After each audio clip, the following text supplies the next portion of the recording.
In our sixth tutorial on GIMP, let's start using the paint tools and learn the tool options the paint tools use. There's a lot to go over here, so I'll be breaking this up into two parts. The first of the paint tools tutorial begins here. With our image open, let's start creating something by using some paint tools. First, we'll use the paint brush. Make sure to check the tool options on all of these, as they will be very useful for doing what you need with each one. In the tool options here, you can see that there's a mode setting, opacity to your brush, what the brush looks like, how hard it is, think like an actual brush on an image, how soft or hard do you want the tip to press on the painting, the size of the brush, angle, and more. For now, we'll just leave it as is and create a quick square. Next, we'll move on to the bucket fill tool. Here we can see that in the tool options, we have the option to change the opacity, change it so that we fill up the spot with the tool with the foreground or background color, or even a pattern if we want to.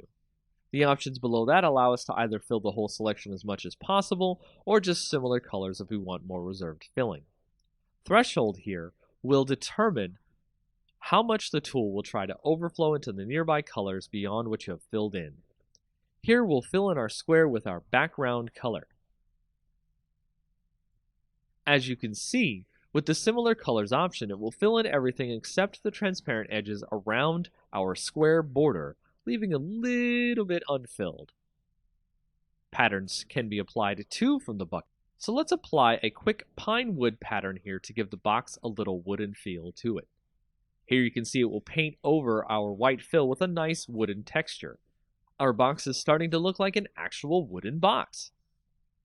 Next, we'll do a gradient or blend fill. So we'll apply a gradual color change from our foreground to our background color. This works very similar to bucket fill, just that you can choose the colors you want to fill in either as a foreground to background selection or to a preset selection of your choice.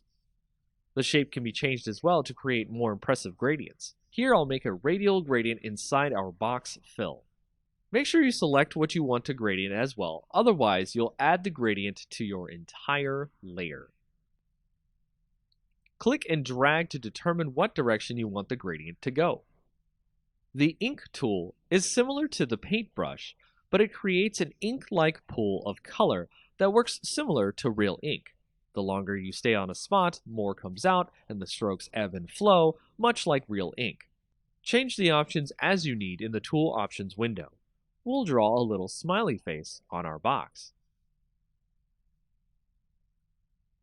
The airbrush tool is very similar to an actual airbrush, where a constant flow comes out that allows you to quickly touch up or brush color onto the image in a way that can be modified. As you see in the tool options, one of the important settings is rate, and the other is flow. Tweaking these will change the way the airbrush comes out. Watch as I set the flow to about 20. And see what happens. Now, 30.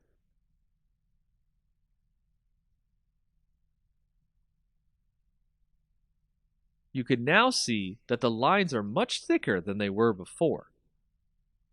This gives you granular control over how you want your airbrush to look. Lastly, we have the pencil and eraser tools. Much like an actual pencil, you can draw a very fixed, quick line with this tool, and is the simplest tool in the bunch. I'll give our smiley face some eyebrows.